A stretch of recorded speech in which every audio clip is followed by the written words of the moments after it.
அட்டமச்சனியின் நட்டங்கள் தவிர்க்க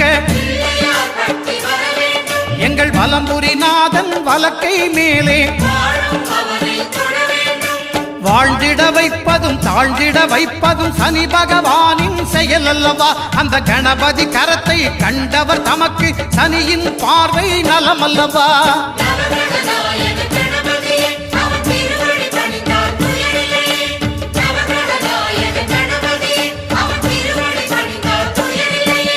ஒன்பது கோளும் ஒன்றாய் காண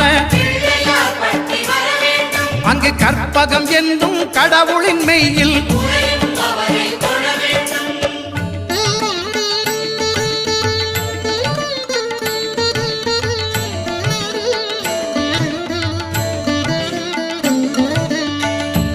அட்டமச்சனியின் நட்டங்கள் தவிர்க்க எங்கள் வலம்